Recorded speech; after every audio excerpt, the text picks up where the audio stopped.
Hello, it's Monday the 29th of May 2017, just after 1 o'clock. Welcome to UK Column News.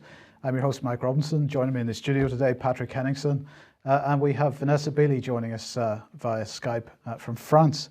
Welcome to the programme, Vanessa. Thank you. Good to be back. Yep, good to see you back. Right, so we're just going to get straight on with it. And of course, we're talking threat levels to begin with. And the threat level to the UK apparently has been reduced from critical to severe, so that's okay. Very good. Very good. Okay, that's progress. That's progress. Okay. Yeah. So Theresa May over the weekend said, "I've just chaired a meeting of Cobra where I was updated by the police and security services on the investigation into last Monday's terrible attack in Manchester. A significant amount of police activity has taken place over the past 24 hours, and there are now 11 suspects in custody." In light of these developments, the Independent Joint Terrorism Analysis Centre has this morning taken the decision to reduce the threat level from critical to severe. So that was on Saturday, Patrick. So as you say, good progress. But Theresa left the G7 early, and as she was leaving, she had this to say. So this was on Friday then. Today, against the backdrop of Monday's cowardly attack on Manchester, we have discussed what more we can do together to defeat global terror. She said, "Make no mistake, the fight is moving from the battlefield to the internet." So the internet is going to become the focus of the G7's activity with regard to terrorism. So we get a clue as to what they're actually up to here. In the UK, we're already working with social media companies to halt the spread of extremist material and hateful propaganda that is warping young minds. She said, "But I am clear that corporations can do more. Indeed, they have a social responsibility to now step up their efforts to remove harmful content from their networks. Today, I called on the G7 leaders to do more as well." And she said that we want companies to develop tools to identify and remove harmful material automatically. So is that AI? Yeah, there'll be AI. Yeah, go ahead. Yeah. Okay. So and we'll finish. Yes, and we'll finish off with this.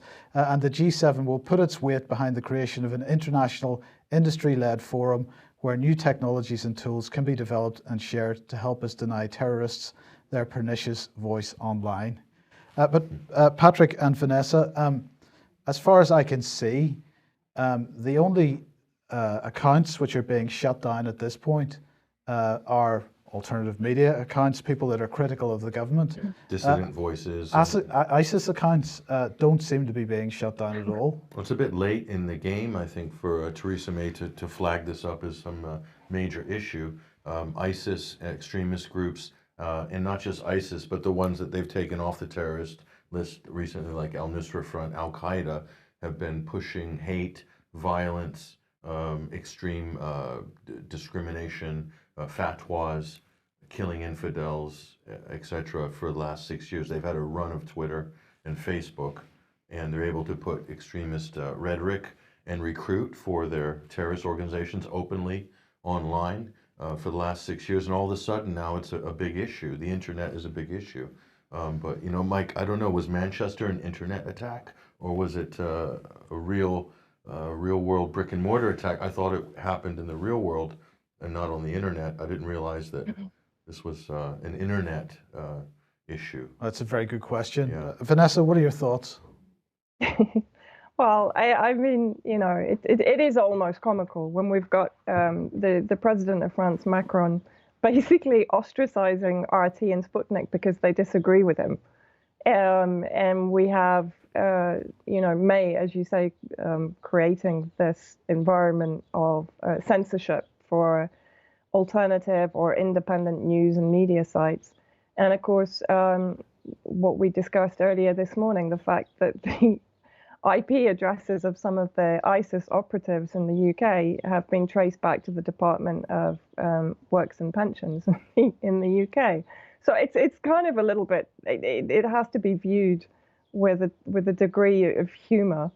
But of course, the more serious side of it is that it is going to entail a crackdown on, that we're already seeing on the independent media as initially fake news, but now, of course, we can even be controlled under the Terrorist Act, which is, I mean, what makes that even more ridiculous is the fact that mainstream media has effectively been taking its narratives, its global narratives, particularly in Syria, from Al-Qaeda affiliated terrorists. And so under the UK Terrorism Act, they should actually be prosecuted for promoting and giving a platform to terrorism. Absolutely. So, Patrick, the fake news story has failed.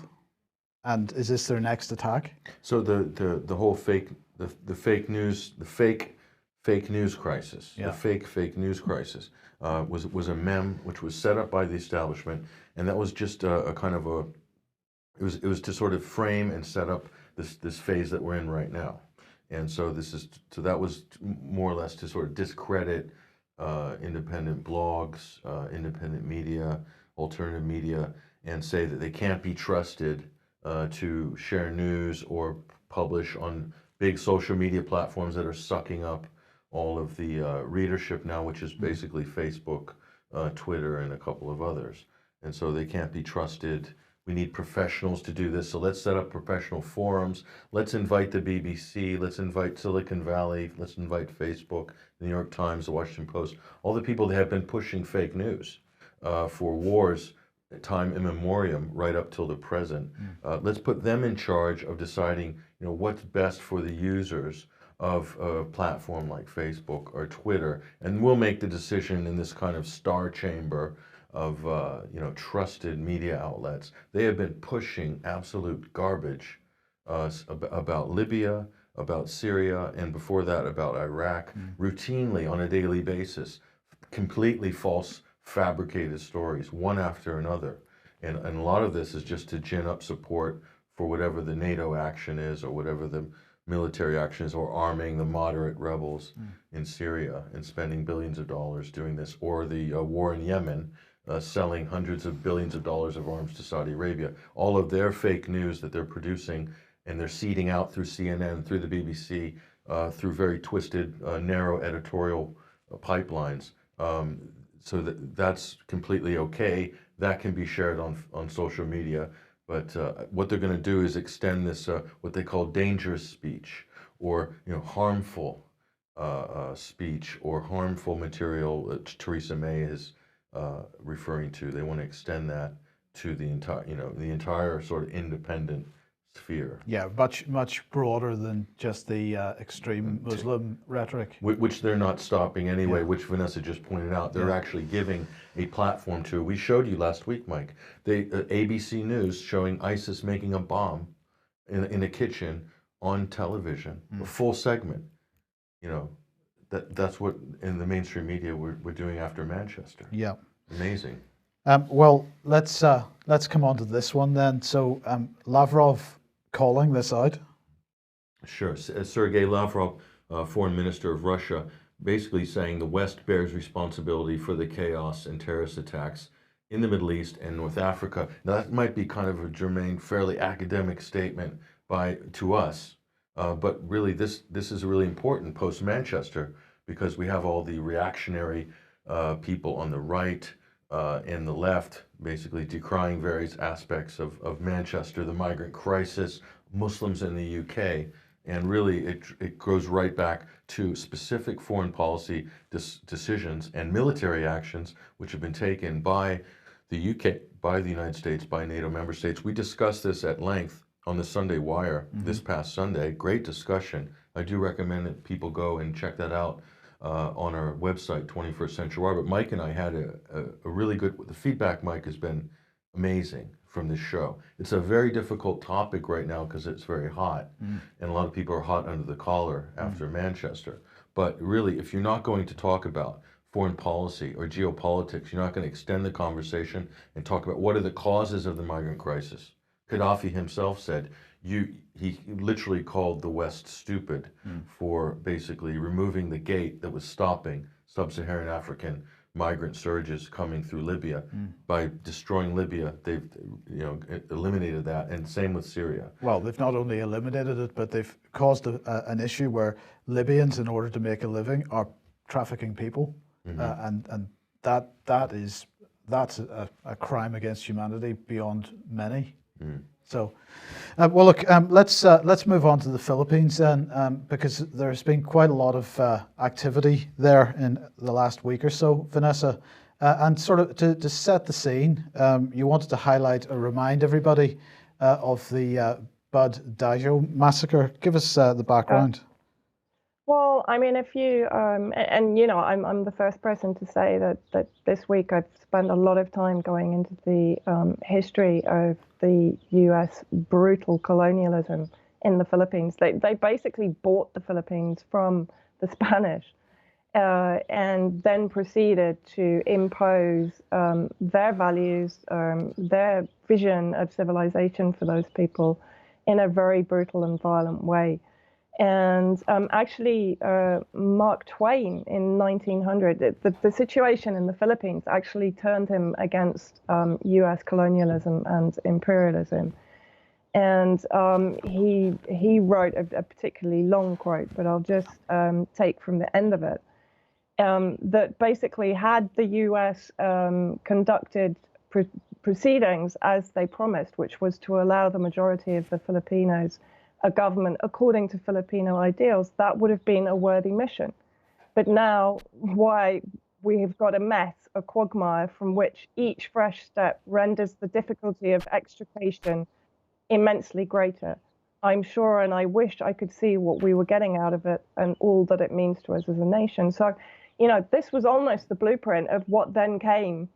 This was in the turn of the century, the 1900s, and this was then basically the blueprint of what the U.S. continued to do for the next century and beyond. And in Bud Dajo, basically they cornered the people, the hundreds of Moros, inside a crater, and they massacred them. They massacred thousands. I mean, the level of massacres in the Philippines, starting from the 1900s onwards, is absolutely horrendous, and has never been, of course, acknowledged or apologized for by the United States. And this is one of the major issues for the people of the Philippines, but particularly for Rodrigo Duterte, who's this maverick, eccentric, but very clever, very intelligent, very outspoken president of the Philippines, who was elected last year, May-June elections last year. So, as was reported last week, the Philippines has now seen what appears to be ISIS activity in the country. And I suppose we can begin just by highlighting this document. Just tell us what this is. That's the United States document, where basically that's the US government audit, where again, as they did in 2007, in fact, they basically admit failure to monitor over, I think it's over $1 billion worth of arms transfers, particularly into Iraq. Now, I mean, basically, when you read this report, what it means is that under the Iraq Train and Equip Fund, the US, under the sort of US-Iraqi security cooperation, the US has basically lost vast numbers of weapons that have obviously got into the hands of ISIS. Now, we know perfectly well from various other documentation and evidence and CIA redacted documents and statements by US congressmen that this is not by mistake.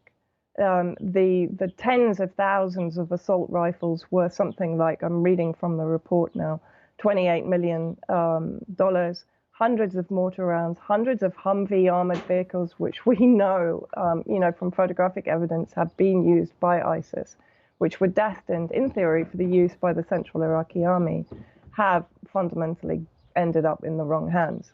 But I mean, and this is it's not a new situation. I mean, I think there was a previous audit in 2007 that outlined exactly the same failures by the US government to control or to monitor the arms transfers into a hot region, into the Middle East region. Okay, and well, you have posted this on 21st Century War. The Philippines President Rodrigo Duterte and it's a quote, "There's not a whimper when powerful nations bomb civilians." I think this is related to a press conference he gave, is that right? Yeah, this was an interview that he gave quite recently to RT, in which I mean, it's an astounding interview, and I would actually recommend everybody go and listen to him. I mean, look, what we're seeing in the Philippines is effectively a hybrid war that is being started by the United States. We know that the radicalization and the terror factions have been fermented and sort of created and nurtured and fostered, as they have been in Syria for some time now. And in November 2016, of course, the United States cancelled its arms deals, which was only weapons to enable them to to carry out the drug war in the Philippines. But what we're seeing now, of course, and Duterte makes quite clear in this interview, and as I said, it's about an hour long, but I thoroughly recommend it.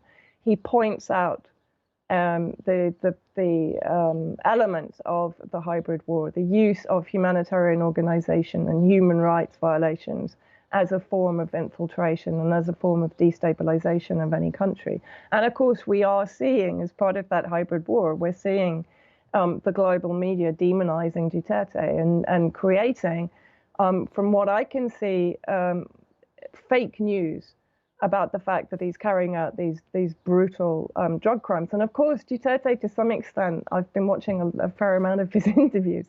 He's a very outspoken leader and human being. I mean, yes, he called Obama a son of a bitch. I mean, I kind of agree with him.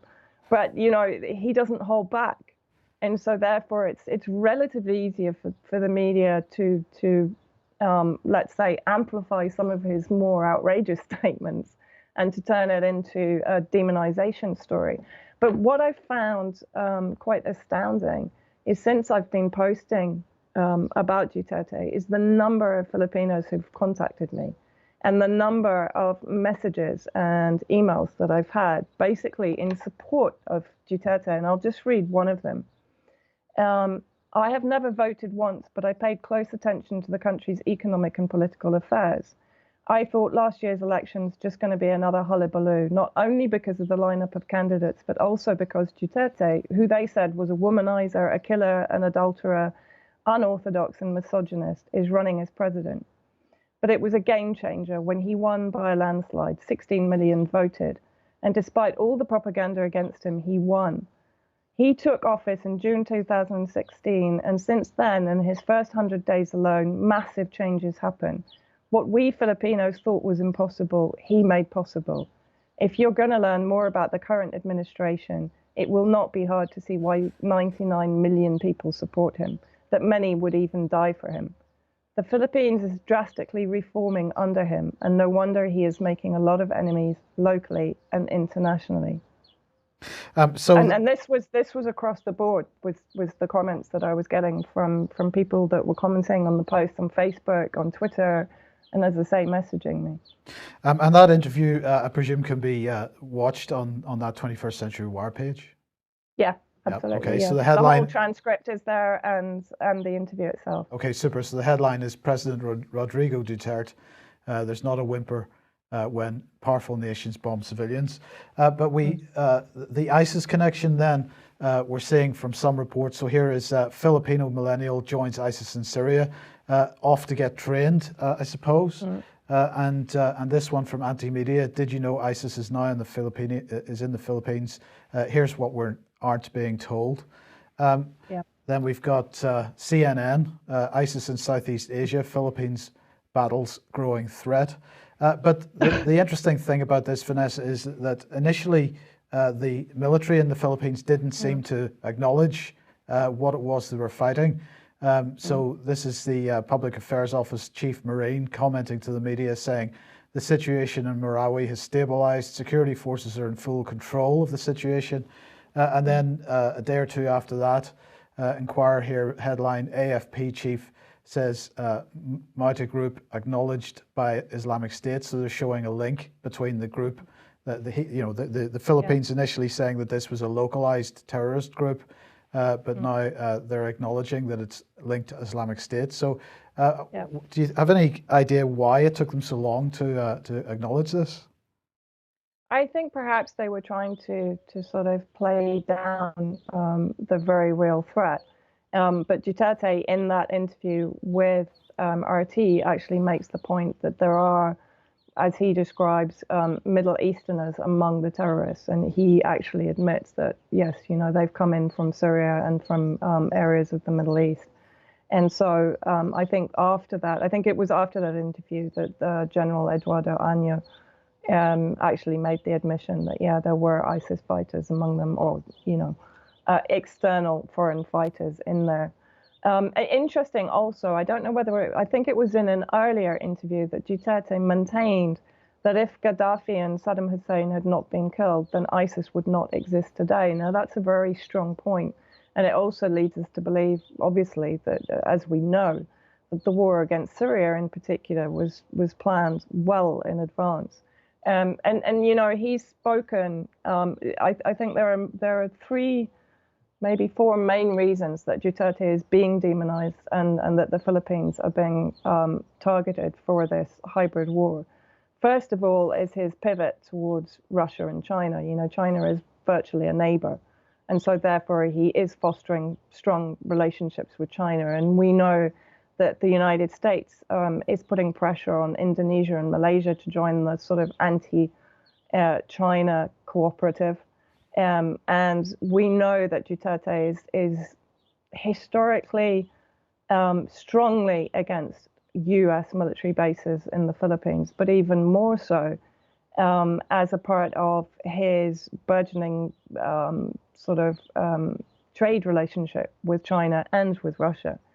And he's made it very clear that he would like all US military presence out of the Philippines. Now, you know, that's not something that the US at this stage or at any stage is going to accept. Neither is it going to accept that the Philippines, which it still perceives, I think another official in the government called them the little brown brother of the United States. And this is the thing, Duterte, to a large extent, from everything I've been reading, has given back the Philippines its identity. He's taken it from the sort of literally the slums of being the United States little brown brother, its little kind of colonial islands, into being a sovereign nation. And that is what the people recognize. And that is why they're behind this leader. But also the fact that he doesn't hold back on calling out the states for its imperialist, colonialist policies in Syria, in Yemen, in Iraq, in Libya. And he's simply not accepting that the Philippines be used as a tool in, you know, the U.S. Aggression against China and, of course, against Russia. And of course, possibly the fourth reason, Patrick, is that he is cracking down so hard on the drug, what he describes as a pandemic in the Philippines, but the Philippines another route by which drugs are smuggled, and the West and the United States absolutely relying on money from illicit drug smuggling to continue to exist. So now I understand you've been there, Pat. Yeah, I've been to the Philippines. My observations of the Philippines are, you know, people have to realize that this is an incredibly poor country. The wealth gap is unimaginable from bottom to top, and it's a Catholic country, which makes it a complete anomaly in the Pacific region, the Pacific Rim. But you know, when I was there was a lot of American. I was always running into. I was there for a diving certification. But there was always running into Americans working for either USAID or affiliated with the U.S. military or private security contractors. And some of them were not. Some of them were very nice. Some of them were very nasty individuals in some cases. But I saw a lot of that sort of going on there while I was there. And you know, kicking the U.S. militarily out of the Philippines is going to be a big geopolitical battle because you know the only reason why they're there in the Pacific Rim right now is because North Korea is a member of the Axis of Evil. That's the only sort of official reason why the United States have Okinawa, have the DMZ, have the Philippines, and are actually challenging China in the South China Sea, and also trying to work Vietnam at the moment against China. There's a lot of arms sales that are going on between Western countries and Vietnam. So this is a huge battle. So the Philippines are right in the middle of all this, right off the coast of China, and yeah. Sorry, sorry. also, I think it's important to highlight the mineral resources here. There's something like the second largest gold reserve. I mean, mining, from a mining perspective, not from a. And so, although it's a poor country, again, we're saying very similar to areas in Africa that are effectively poor countries, but they're only poor countries because the United States is, of course, creaming off all of the resources while undermining and destroying and colonializing the countries themselves and keeping them in this poverty. And as you said, Mike, quite rightly, with a drug issue. I mean, that to some extent, I've also seen firsthand in Egypt. And that is definitely even there, where Egypt that is under this economic war by the United States and by the UK particularly. But the drug issue, the porn industry, all of, this is again, a very, very familiar pattern. And we're seeing it being waged against the Philippines for, as Pat just said, daring to take a stand against US military supremacy and hegemony in the region. Okay, well, look, we've got to move on from this, but just very, very quickly, Vanessa, I heard a rumor that there were white helmets spotted in the Philippines. Is there any basis to that? Well, I mean, we've seen them definitely, or rather green helmets in Venezuela. We've seen the white helmets, and we know there's a connection with them and Syria in Malaysia. I was told yesterday that the white helmets are there. I'm still waiting for the evidence to come through, but that was from actually somebody that is in the area that is currently occupied by the ISIS affiliates. So I'm still waiting for the information and the evidence to come through, but somebody clearly said, yes, they are there. Okay. Now, in about a week and a half's time, you both are speaking at an event in Frome called Media on Trial. And on Friday afternoon, we spoke to Sheila Coombs, who's organising this event. So here's a short discussion with her about what the event's about, who's attending it, and why you might like to go. Okay, so I'm joined today by Patrick Henningsen in the studio, and also Sheila Coombs from Frome Stop War. Welcome to the programme, Sheila. Hello, thank you. So you are holding an event in a couple of weeks' time entitled Media on Trial, and this is being run by the Frome Stop War group. Tell us a little bit about the group and about the event and what you hope to achieve. Okay. The event is it'll be held on Sunday, June the 11th at the Cheese and Grain in Market Yard, Frome, Somerset. It's called Media on Trial because we hope to sort of call the media to account for some of its dubious reporting of wars and interventions and regime changes. We've got six wonderful speakers. We did have 5, but yesterday it was confirmed that Peter Ford, who's the former UK ambassador to Syria, that he'd like to come along and speak as well. So we're very honoured, and that's great. And our other 5 speakers are experts. They are 2 leading professors and 3 real investigative journalists. One of those is obviously Patrick.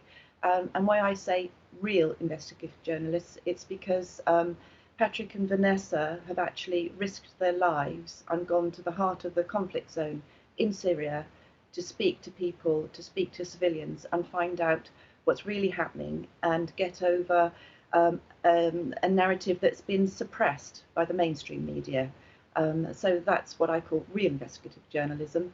And Robert Stewart also, I call him a real investigative journalist because he's done what Jonathan Cook, the distinguished journalist, has called forensic investigation into a BBC programme aired in 2013 called Saving Syria's Children.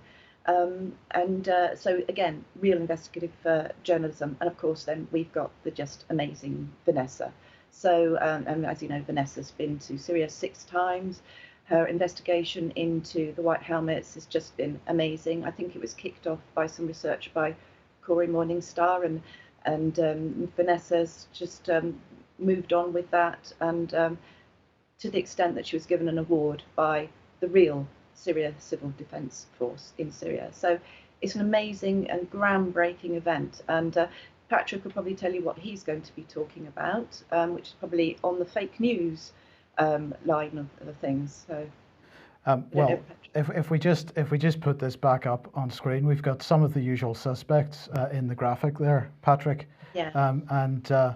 So what are you going to be talking about? I assume is it going to be fake news and the issue of what these people are doing to our news media? It's a fantastic montage there. You can see a lot of familiar faces. Up front and center is Channel 4 in the UK, and we will talk about Channel 4, and I believe Vanessa Beeley will also be featuring some of the exploits of Channel 4, who seems to have sort of gazumped the BBC in the sort of prime position of one of the premier mainstream fake news outlets in the UK. But here's the point: we're talking about this meme fake news, and it's been directed and pointed at bloggers, at alternative media, by the establishment media. And what we're going to show is that the biggest source, the biggest purveyor historically, and I'm talking about right to the beginning of the printing press, the biggest purveyor of fake news has been the establishment mainstream media. This can be proven historically, and one of their biggest projects is the promotion of war, and there can be no bigger issue in terms of the national interest, in terms of what we call democracies in the West, is the decision to take your country to war or to instigate a war overseas is the biggest decision that any state or nation or politician could ever take in the national interest. And so we're going to show how the media play such a crucial role in the promotion of these wars, and all of them illegal, and also the regime change that Sheila mentioned earlier. Okay, thank you both. Now, Sheila, just before we move on from this, just give us a little bit of background of Froome Stop War, and because you do hold other events as well. Yes, we do. Actually, I was very remiss in not sort of giving more detail about our 2 leading professors who are going to be speaking. And Patrick has talked about, the propaganda on the BBC and Channel 4. Well, Professor Tim Hayward, who is from Edinburgh and he's a director of the World Justice Institute, he's done some examination of Channel 4 and BBC's coverage of Syria, and he's found that extremely wanting, to the extent that he's going to pose the question at the talk, have they, what's his words exactly, have they, sorry, we put my glasses on, have they breached the broadcasting code? And has the public been disserviced? And do the Channel 4 and BBC owe apologies and corrections? And the other academic that we've got is Professor Piers Robertson. I mean, he no less is chair of politics, society and political journalism at Sheffield University. So he's obviously extremely well placed to discuss propaganda, which he will do, and he'll discuss it in terms of how it's affected independent media. And obviously you and Patrick are very much voices of independent media, as is Vanessa. So that's going to be interesting, and it's great to have academia on board, and I really laud them for coming on board. I mean, well done. I think that's excellent. They're to a degree sticking their neck out, and I'm very, very pleased about that. But yes, Froome Stop War, we've done loads of events. We started in 2011. It was founded by myself because I didn't like the thought of us bombing Libya, which we went on to do nevertheless. And we've hosted lots of different speakers, Neil Clark, we've even had Jeremy Corbyn, Victoria Britton, Professor David Miller, lots of Ben Griffin, the SAS trooper, who sort of became a conscientious objector. We've had lots of successful events, but this is the culmination, and this is the one that I really, really hold very close to my heart, because one of the early events that we did was put in 2012, I think. It was called War, Interventions and the Media, because I think the media has played an incredibly insidious, nasty, and destructive role right from the start of these, well, since Iraq really, probably before that, but I just know about Iraq and going forward. So this is the culmination for me, and I'm so pleased that our group, we have a fantastic team, and we've been collaborating, I should say, with Bristol Against Imperialism, who have an excellent team as well, and it's a joint venture. And yeah, we really want this to be, as I say, a trailblazing thing, and we want it to be taken up by other groups around the country and to really give the mainstream media a little bit of a kick in the leg and sort of say, you know, come on, pull your socks up, sort of thing. Also, can I just make one more sort of little advertisement, in that somebody called Daniel Wirt in Texas has he's got some posters produced that Robert Amos of Bristol Against Imperialism produced, and these posters, I don't know if you can see it, they're going to be on sale at the event. The poster is showing Vanessa Beeley and Eva Bartlett, two wonderful investigative journalists, shooting down the hot air of the mainstream media. This is an original poster, and Vanessa and Robert will be signing copies at the event, and I think they're being sold for £50 each. So that's an unusual, and they're actually very colourful and quite attractive. You can't just, that's just black and white there, but they're actually very, very nice posters. So Brilliant. Patrick, Sheila, thank you very much. Just one more time, Sheila, it's on Sunday, the 11th of June, 7 p.m. In the Cheese and Grain in Frome. How do people get tickets? you can go online. If you go onto the Cheese and Grain website and then go down to the What's On, find Media on Trial, and then it says tickets, and you can buy there. The telephone number is 01373 was it 455 420, I think, but that's on the poster, as you can see. And you can also pay on the door. So, you know, either is absolutely fine. It'd be brilliant to see everybody. Okay, well, Patrick, over the weekend, you and I went to London to a conference called Well Told. And this was absolutely a mainstream media conference. It seemed like most of the organisers were either BBC or related to the BBC. What struck me was that they didn't perhaps acknowledge that they deserved to be on trial. They were discussing the issues that they face from a financial standpoint, and really my takeaway, the biggest takeaway from this was that they were really hoping that the idea of long form articles was going to save them from a financial standpoint. But it seems to me that there is a complete lack of self-awareness that what the real problem with the mainstream media is that they're simply not telling the truth. Yeah, so it's all about, you know, the focus on these types of conferences, industry conferences, is all about production and all about the mechanics of content. But there's no discussion at all about the content itself, which is what it's what drives demand, and it's what people want. And I'll tell you, myself, yourself, we definitely wouldn't be here if they were doing that job. And we would be subscribing to every single paywall, from the Guardian to the Telegraph. Yeah. The Telegraph are now promoting their new online subscription service. Yeah. But what's there? You know, what are you subscribing to? Not investigative journalism. So, yeah, that's a pretty fair observation. But yeah, definitely a BBC-dominated event.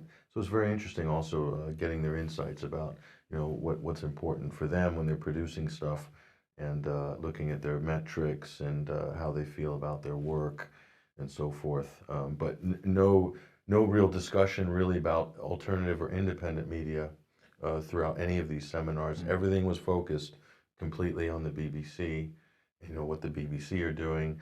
And there was a lot of independent media people there, and they felt a little bit maybe left out. You know, not everybody has 20 staff working on a project and an innovations team and a social media team to drive all your work out there online.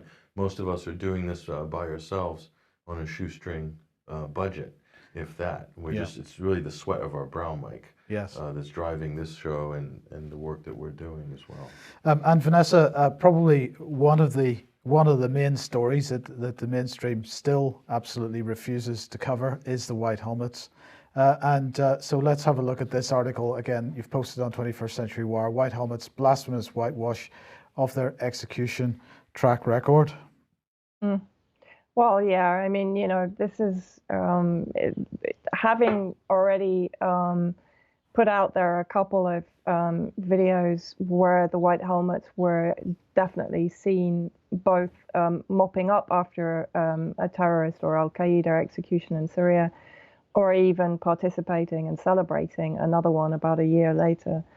And obviously, with them having won the Oscar with a recent, interestingly, a media outlet in Singapore releasing a stream of pro-white helmet marketing articles. I can't describe them any other way.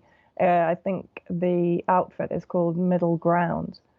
Where we actually had a statement from James Le Mesurier, the British ex-military trainer of the White Helmets, claiming that any accusations towards the White Helmets of participating in these executions was the equivalent to accusing Joseph of Arimathea of crucifying Jesus Christ.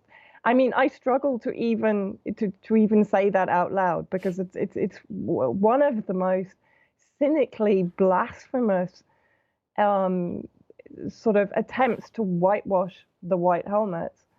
And then almost on the heels of the statement that he made, which was just mind-blowing, of course, they were once again filmed not only participating but celebrating and cheering during a extrajudicial execution carried out by terrorist factions in Dara in Syria. And they basically carried away the body after it had been shot in the head. Now, of course, they've put out the usual statement saying that they were there to give dignity to the prisoner after he was executed. However, since when has dignity involved cheering and joining in the celebrations of the execution of that prisoner, who has been tried under terrorist Sharia law and is fundamentally being extrajudicially executed? Apparently, it's fine for our taxpayers' money to be paid into an organization that is effectively carrying out and participating in extrajudicial executions. Yes, okay. Well, let's move on to Yemen then, Vanessa. We're starting off with Rand Paul. And so he's going to attempt to force a vote, is what CNN is reporting, on the Saudi arms deal. Does he have any, bearing in mind what Trump said at the NATO conference on Friday, on Friday morning, does he have any chance of getting this through? He did this also. Rand Paul has been actually a very forceful and powerful voice against the US proxy war in Yemen via their ally in the region, Saudi Arabia. And he carried out a similar campaign against Obama, which he failed, and he failed by quite a big majority. So the chances are, I don't know, actually, it could be a different result with Trump, because I think the anti-Trump feeling in America is a lot stronger than the anti-Obama feeling ever was, actually. Patrick, you could maybe comment on that. But Rand Paul was also instrumental in campaigning against the use of cluster bombs in Yemen. And in fact, I think as a result of his campaign in September 2016, Textron, which are the if not the last, but certainly the biggest and most prominent producer of cluster bombs, claimed that they were going to stop producing them. Of course, we know perfectly well that the chances are that Saudi Arabia had stockpiled the cluster bombs before such a decision was taken. But yeah, Rand Paul has been a very powerful voice against the war in Yemen. This national interest article, Patrick, saying Lockheed Martin, Boeing and Raytheon are the big winners in Saudi Arabia's massive military buildup. But when we listened to what Trump was saying at the NATO conference, where he was basically demanding that all the other NATO member states stump up what they are supposed to be paying, in inverted commas, at least 2% of GDP. Of course, the comment we made last week was that all that money is going to go straight into this industrial complex that this headline is pointing out here. Sure. Well, for Trump and NATO, it's a shortfall of $119 billion that NATO member states were not spending, according to the sort of agreement by the joint members agreement in terms of expenditures based on 2% GDP. But of course, it's a business. Those companies, Lockheed, Raytheon, Boeing, those are responsible for creating jobs in John McCain's home state of Arizona, in Seattle, in California, in fact, all over the country.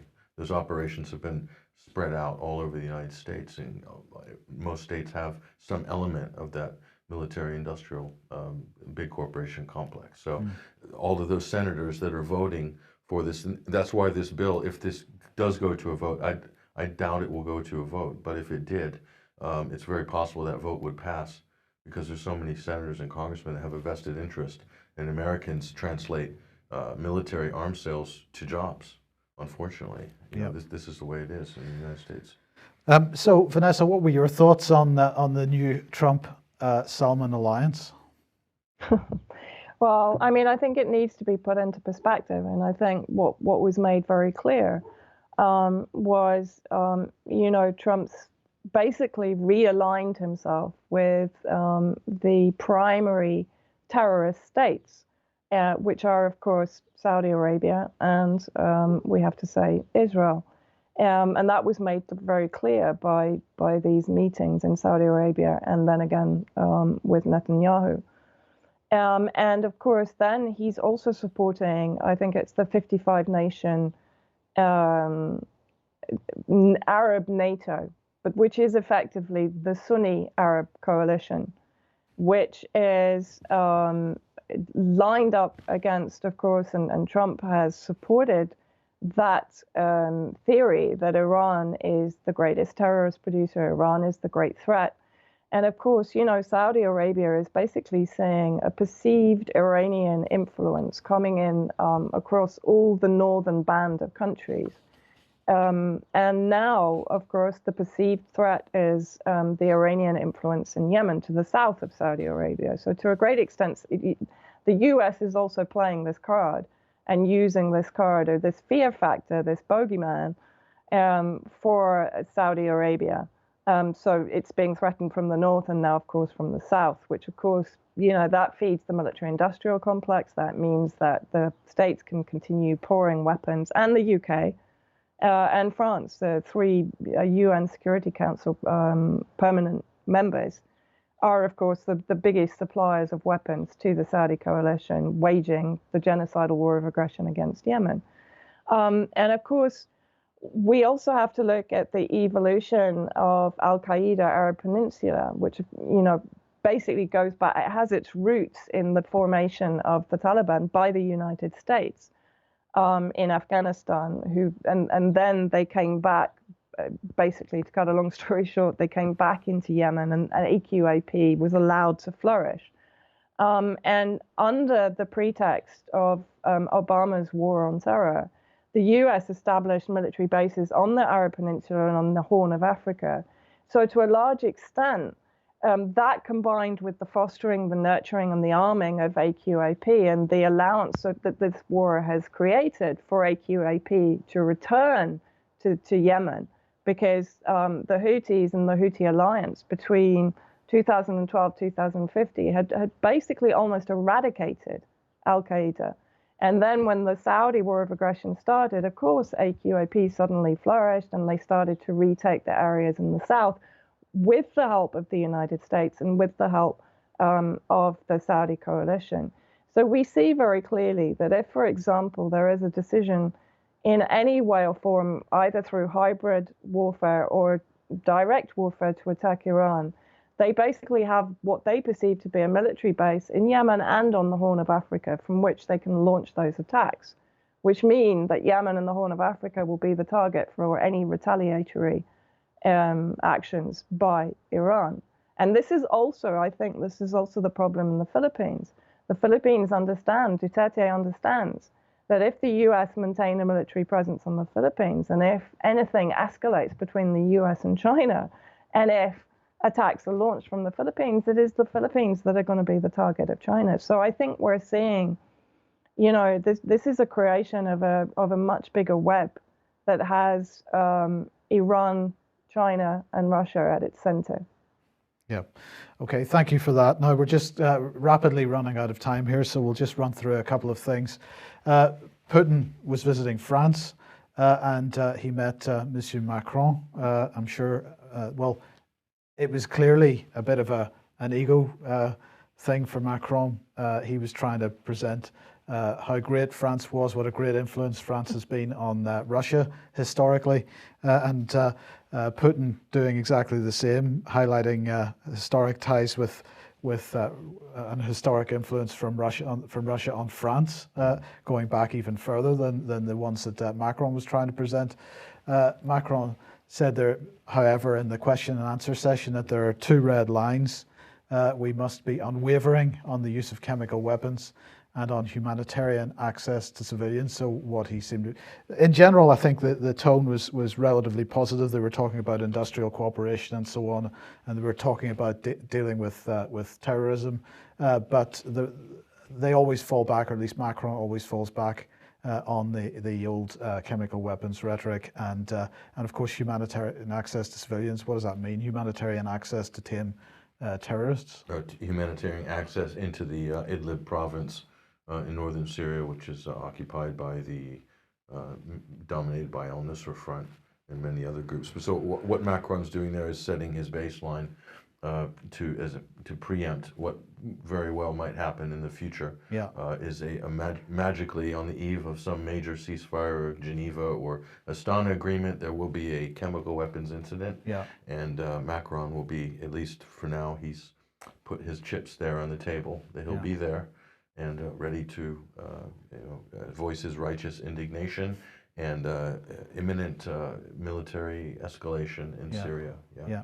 Okay. Now, very quickly, this week, at the end of this week, is Bilderberg Week, of course, and at the end of last week, we were supposed to play this out on Friday, but unfortunately we ran out of time, so I've got to get it in today. I had spoken to Mark Anderson because he will be there. So let's just have a brief look at this. So I'd like to welcome Mark Anderson to the program. Thanks for joining us today, Mark. It's Bilderberg season. So where is it and when is it?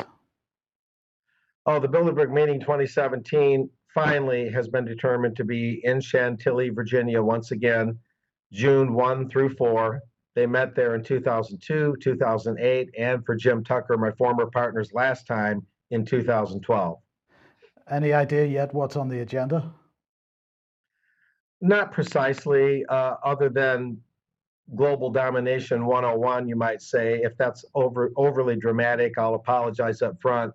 But according to the screening of a new movie about Bilderberg that I saw last night here in New Orleans, where I'm at, it's kind of a one world limited approach where the corporations literally take over as an end result of all these decades of Bilderberg networking and so on and so forth. So the agenda is always one world limited, you might say. We've got the 21st Century War article that you wrote on this. It's entitled Bilderberg the Movie to Debut in North America May 24, Prelude to Bilderberg 2017 Meeting in Virginia. Tell us a bit more about this movie. Who put it together, and what sort of topics are they covering? It's a 62-minute documentary style movie that I saw last night, put on by Daniel Estulin, a noted author, and he's actually a counterintelligence analyst for Russian government outlets. He openly, states that, and he's not a journalist. He'll say he's an author and a counter-intel analyst. And Daniel Estulin's been on the scene since the latter 90s in earnest. I mean, he's been working hard at this stuff prior to that somewhat. But he did a Q&A after the documentary last night and explained a lot of very far-ranging things. The movie itself gets into the roots of Bilderberg to a point, but especially the machinations of Bilderberg and the long-term outlook and the end game to a point. So it covers a lot of ground in a little over an hour. It was a well-attended movie, probably 100 or so people in a very small, but well, moderately small, but very nice theater in downtown New Orleans called the Prytania. And people were pretty fascinated by the movie, and it was overall quite well received. It goes through a number of things, especially the basic point that Bilderberg is sort of wanting to redefine itself, that the previous systems it's operated under have largely failed. And now there's sort of a collision of worlds, you might say, between what Donald Trump is trying to do and what Bilderberg has been trying to do since its formation in 1954. And ultimately, Bilderberg has to reform the economic system in such a way where the entire thing won't crash. And Donald Trump, like him or not, and it doesn't mean he's the people's friend necessarily, Donald Trump is bringing about a different system that competes with, you might say, the Bilderberg system. Not all of that is covered in the movie. Some of it was brought out in the Q&A. How do people get to see it? Is it in general release, or is it on YouTube? How do we see the film if we're not happen to see it at a personal showing? Right now, it's only going to be in personal showings, Mike. I asked Daniel that very thing. When is the next showing precisely? And he didn't have a date yet. This showing at the Prytania Theater here in New Orleans was the first North American showing. And there is a video of his Q&A session at a live stream called livestream.com/Ron Avery, RONAVERY. And people can watch the entire Q&A and they'll get a lot out of that. Again, livestream.com/Ron Avery, RONAVERY. And that'll be linked very soon on articles that I post at AmericanFreePress.net and elsewhere, including thetruthhound.com, my blog, and 21stCenturyWire.com. Anywhere I post an article, I'll post links to that, and that Q&A will really flesh things out for listeners and viewers. Okay, so that was Mark Anderson talking about Bilderberg and the movie, and I've had some good feedback about that Q&A session, so do go and have a look at that. We're hoping to get Mark on the program on Thursday or Friday from Chantilly, and we'll try to do something live with him. But we're right out of time in the meantime, so I just want to end with this, because unfortunately, poor old Boris Johnson was visiting his old college, Beeley, and well, some protesters decided that it might be a good idea to protest against him, so they held this banner up literally right in his face. It says, "Racist Boris, what dead animal have you?" Beep. Beep. So that was right in his face. He wasn't terribly impressed with that. He rushed through these people as quickly as possible and got into a Jag and drove off. But they were shouting such things as, "Hands off our free school meals, get back to the Bullingdon Club, do you want to burn £50 in front of a homeless person?" These were the kind of things they were asking him, but he didn't really want to comment on it. But I thought that... And why did your government triple college tuition fees? Well, exactly. Yeah, that too. This is the kind of thing we want to see more of, I think. Yeah, it's a shame because being foreign minister and having such a high ministerial position, you'd think the students would really show him more love and look up to him as an inspiration. Yeah, but this is the man that has given tens of millions of pounds in non-humanitarian aid to humanitarians, in inverted commas, who celebrate in street killings. So he's not somebody that really should be getting any plaudits.